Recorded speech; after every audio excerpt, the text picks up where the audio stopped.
وہ ایک ہی گھر کے الگ الگ پورشن میں اجنبیوں کی طرح رہتی تھی۔ نہ جانے اب یہ اونٹ کس کروٹ بیٹھنے والا تھا۔ دھاتی گولا ہر جانب اپنے نارنجی پر پھیلتا ایک نئی صبح کی نوید سنا رہا تھا۔ ایسے میں دن کا اجالا اس چھوٹے سے سرخ اینٹوں سے بنے گھر پر بھی اپنے پر پھیلا رہا تھا، جس میں لوہے کی مضبوط بیرونی گیٹ سے آگے بڑھو تو چھوٹی سی روش تھی، جس کے دوسری جانب تھوڑا سا کچا صحن تھا، جس کی ایک طرف مختلف پھول اور گھریلو سبزیاں اگا کر اسے چھوٹے سے ہوم گارڈن کی شکل دے دی گئی تھی۔ تھوڑا سا آگے بڑھو تو روش کے اختتام پر دو زینے چڑھ کر برآمدہ آتا تھا، جس کے ایک اطراف میں تو کچن تھا، جبکہ برابر پر دو کمرے تھے۔ وہ گھر نفاست و سلیقے کا منہ بولتا ثبوت تھا۔ ایسے میں وہاں دائیں جانب بنے کچن سے پراٹھوں کا دھواں اور چائے کی مخصوص خوشبو اٹھ رہی تھی۔ باہر برآمدے میں موجود تخت پر منیبا بیٹھی اپنے 1 سالہ بیٹے کو دہی کھلا رہی تھی۔ دفتن اپنے کمرے کا دروازہ کھول کر سفید کرتا شلوار میں ملبوس امان، گیلے بال اچھے سے سیٹ کیے، کرتے کے بازو فولڈ کیے، اپنے کام پر جانے کو بالکل تیار سا کمرے سے نکلا۔ امی ناشتہ تیار ہے کیا؟ وہ مسکراتا ہوا سیدھا تخت کے پاس آیا اور جھک کر 1 سالہ مغیث کو پیار کرتا وہیں سے گویا ہوا۔ ہاں بیٹا، ناشتہ تیار ہے، آ جاؤ تم دونوں بھی۔ نصرت بیگم چائے چھانتے دوسری طرف انڈے فرائی کرنے لگی۔ بھائی آپ اسے پکڑیں، میں ذرا امی کے ساتھ ناشتہ لگوا دوں۔ منیبا نے باوجھلے تخت سے اترتے مغیث امان کو پکڑایا اور خود کچن کی جانب بڑھی۔ کچھ ہی دیر میں وہ تینوں اسی برآمدے کے دوسرے کونے میں پڑی چھوٹی سی گول میز کے گرد بیٹھے ناشتہ کر رہے تھے۔ امان بیٹا، جاتے ہوئے بہن کو اس کے گھر چھوڑ دینا۔ امان ناشتہ ختم کر کے ہاتھ صاف کرتا چائے کی چسکیاں لے رہا تھا جب نصرت بیگم برتن سمیٹتے ہوئے گویا ہوئی۔ تم رکو گی نہیں؟ وہ چونک کر منیبا کی جانب متوجہ ہوا، جو اب مغیث کے ساتھ کھیل رہی تھی۔ نہیں بھیا، ابھی نہیں، جلد دوبارہ چکر لگا لوں گی، کیونکہ نعمان پیچھے اکیلے ہیں اور باہر کا کھانا بھی وہ پسند نہیں کرتے، تو پھر بہت مسئلہ ہو جاتا ہے۔ پیچھے انہیں اب بھی کل سے سینکڑوں فون کالز آ چکی ہیں ان کی، کبھی انہیں ٹائی نہیں ملتی تو کبھی والیٹ، کافی پریشانی ہو جاتی ہے، پھر انہیں اسی لیے واپس جا رہی ہوں، لیکن جلدی دوبارہ چکر لگاؤں گی۔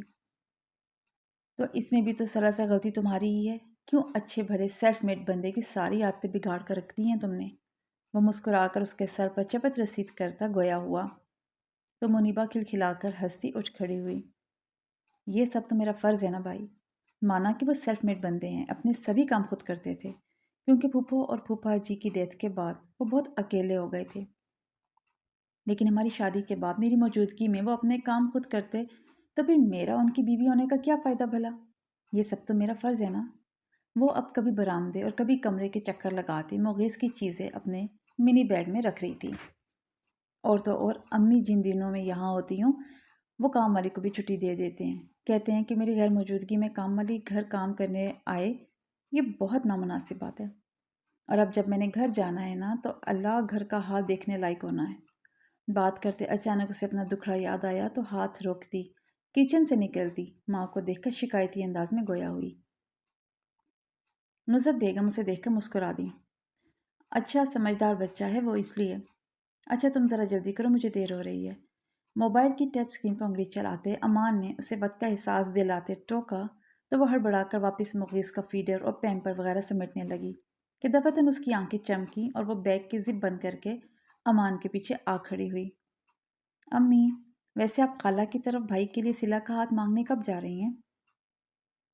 وہ ایک نظر بھائی کو دیکھتی ماں سے گویا ہوئی۔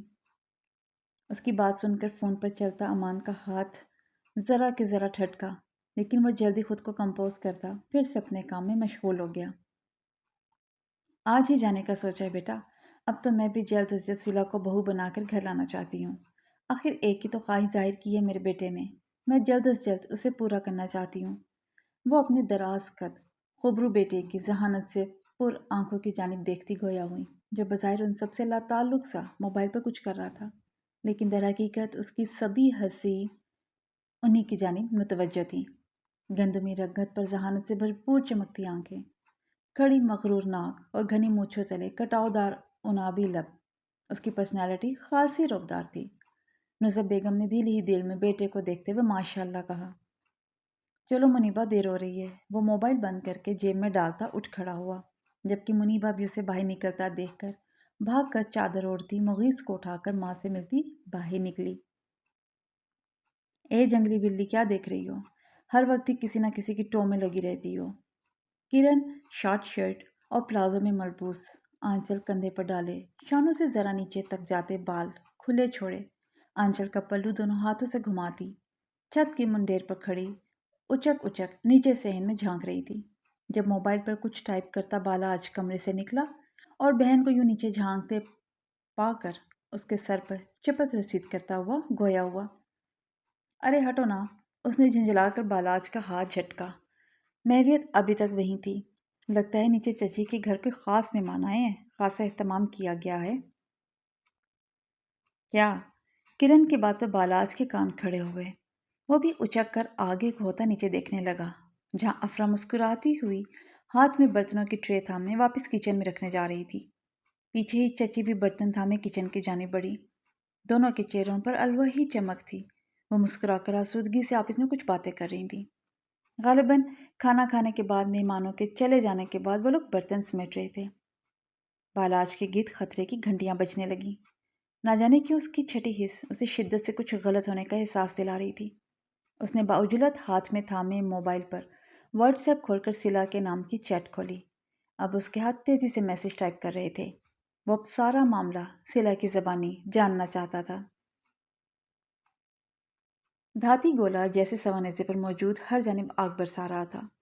گرمیوں کی سخت دوپہر میں آگ برساتے سورج تلے سفید یونیفارم میں ملبوس سلا پسینے میں نہائی تیز تیز قدم اٹھاتی گھر کی جانب رواں تھی۔ کالج وین اسے مین روڈ پر ہی اتار دیتی تھی۔